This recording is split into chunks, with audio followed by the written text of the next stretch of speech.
మనందరికి బ్యాంకుల గురించి తెలుసు, రోజూ వాడుతూనే ఉంటాం. కానీ అసలు బ్యాంక్ అంటే ఏంటి? జస్ట్ డబ్బులు దాచుకునే ప్లేస్ మాత్రమేనా? లేక దాని వెనుక ఇంకా పెద్ద కథేమైనా ఉందా?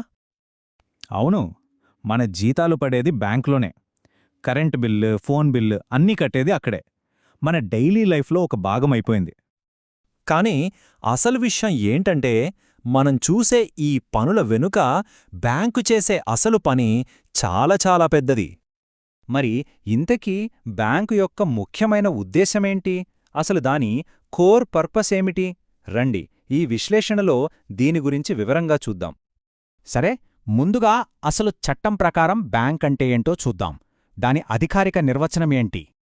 మన బ్యాంకింగ్ రెగ్యులేషన్ యాక్ట్ 1949 ఉంది కదా, దానిలోని సెక్షన్ 5B ఏం చెబుతోందంటే, బ్యాంకింగ్ అంటే ప్రజల దగ్గర్నుంచి డిపాజిట్ల రూపంలో డబ్బు తీసుకోవడం, మరి ఆ డబ్బుతో రుణాలివ్వడం లేదా ఎక్కడైనా ఇన్వెస్ట్ చేయడం అన్నమాట. ఇక్కడ చాలా ఇంట్రెస్టింగ్ పాయింట్ ఏంటంటే, ఆ చట్టం ప్రకారం మనం డిపాజిట్ చేసిన డబ్బుని అడిగిన వెంటనే తిరిగిచ్చేయాలి. అంటే చెక్ ద్వారానో, డ్రాఫ్ట్ ద్వారానో, లేదా ఇప్పుడు మనం వాడుతున్న యూపీఐ, నెట్ బ్యాంకింగ్ లాంటి వాటితో ఎప్పుడు కావాలంటే అప్పుడు మన డబ్బు మనం తీసుకోవచ్చు.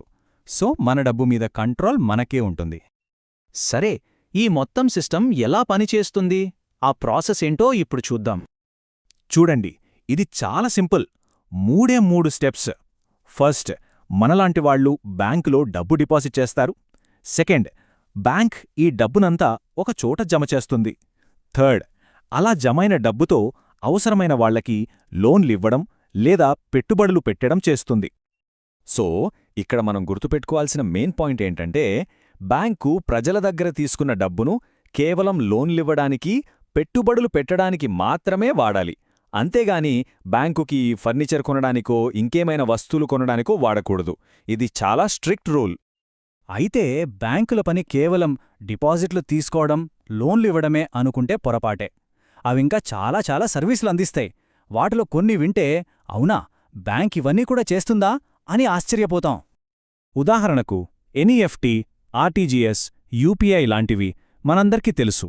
డబ్బులు పంపించుకోవడానికి వాడతాం. సేఫ్ డిపాజిట్ లాకర్స్ కూడా కామనే, మన విలువైన వస్తువులు దాచుకోవడానికి.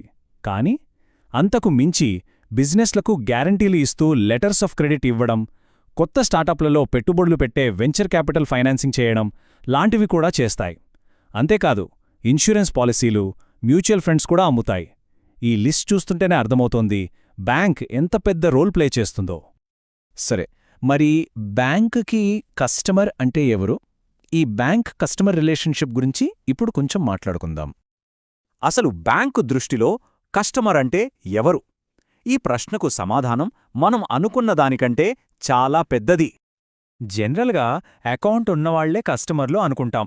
కాని కాదు, ఒక్కసారి డబ్బులు ట్రాన్స్ఫర్ చేసినా వాళ్లు కస్టమరే. అలాగే కంపెనీలు, సొసైటీలు, క్లబ్బులు, గవర్నమెంట్ డిపార్ట్మెంట్లు ఇవన్నీ కస్టమర్లే. ఇంకా చెప్పాలంటే ఒక క్లయింట్ తరపున పనిచేసే లాయర్లు, స్టాక్ బ్రోకర్లు కూడా కస్టమర్ల కిందే లెక్క. ఇక్కడ మనం గుర్తుపెట్టుకోవాల్సిన విషయం ఒకటుంది. బ్యాంకర్కి కస్టమర్కి మధ్య ఉన్న రిలేషన్ ఒక కాంట్రాక్ట్ బేస్డ్ రిలేషన్ అన్నమాట. ఇది అఫీషియల్, లీగల్ అగ్రిమెంట్ లాంటిది. సరే, ఇప్పుడు బ్యాంకింగ్ సిస్టమ్కి ఫ్యూయల్ లాంటి డిపాజిట్ అకౌంట్ల గురించి చూద్దాం. కస్టమర్లు ఎలాంటి అకౌంట్లు వాడతారో తెలుసుకుందాం. మెయిన్గా 3 రకాలుంటాయి. ఒకటి కరెంట్ అకౌంట్. ఇది ఎక్కువగా బిజినెస్లో వాడతాయి. ఎందుకంటే ఎన్నిసార్లైనా డబ్బులు వేయొచ్చు, తీయొచ్చు, లిమిట్ ఉండదు. 2 సేవింగ్స్ అకౌంట్. ఇది మనందరం వాడేది. మన పొదుపు మీద కొంచెం వడ్డీ వస్తుంది. ఇక 3ది ఫిక్స్డ్ డిపాజిట్. ఎక్కువ కాలం డబ్బు దాచుకోవాలనుకునే వాళ్లకి ఇది బెస్ట్. ఒక ఫిక్స్డ్ టైంకి డబ్బులు పెడితే దానిమీద ఎక్కువ వడ్డీ ఇస్తారు. ఇక చివరిగా బ్యాంకింగ్ అనేది ఎప్పటికప్పుడు మారుతూ ఉంటుంది కదా. మరిప్పుడు కొత్తగా వస్తున్న డిపాజిట్ ప్రాడక్ట్స్ ఏంటో చూద్దాం. బ్యాంకింగ్ అనేది ఒకే చోట ఆగిపోదు. జనాల అవసరాలకు తగ్గట్టు, కొత్త కొత్త డిమాండ్కు తగ్గట్టు ఎప్పుడూ మారుతూనే ఉంటుంది. కొత్త ప్రాడక్ట్స్ వస్తూనే ఉంటాయి. ఇప్పుడు ట్రెండింగ్లో ఉన్నది గ్రీన్ డిపాజిట్లు. ఇవి కూడా ఫిక్స్డ్ డిపాజిట్లే. కాని స్పెషాలిటీ ఏంటంటే, ఈ డిపాజిట్ల ద్వారా వచ్చిన డబ్బుని కేవలం పర్యావరణానికి మేలు చేసే ప్రాజెక్టులకే, అంటే సోలార్ పవర్ ప్లాంట్ లాంటి వాటికే వాడతారు. సో మన డబ్బుతో పర్యావరణాలకి కూడా హెల్ప్ చేసినట్టు అవుతుంది. ఇంకో ఇంట్రెస్టింగ్ ప్రాడక్ట్ హైబ్రిడ్ లేదా ఫ్లెక్సీ డిపాజిట్లు. ఇది సేవింగ్స్, ఫిక్స్డ్ డిపాజిట్లకి ఒక కాంబినేషన్ లాంటిది. మన సేవింగ్స్ అకౌంట్లో డబ్బు ఒక లిమిట్ దాటగానే ఆ ఎక్స్ట్రా అమౌంట్ ఆటోమేటిక్గా ఎక్కువ వడ్డీ ఇచ్చే ఫిక్స్డ్ డిపాజిట్లోకి వెళ్ళిపోతుంది. భలే ఉంది కదా, మనకు తెలియకుండానే ఎక్కువ వడ్డీ వస్తుందన్నమాట. అంటే ఓవరాల్గా చూస్తే ఒక బ్యాంక్ అనేది మన ఆర్థిక వ్యవస్థకు ఒక గుండెలాంటిది. పొదుపు చేసేవాళ్ల దగ్గరనుంచి డబ్బుని తీసుకొని అవసరమైన వాళ్లకి అప్పుగా ఇస్తూ ఎకానమీలో డబ్బుని సర్క్యులేట్ చేస్తుంది.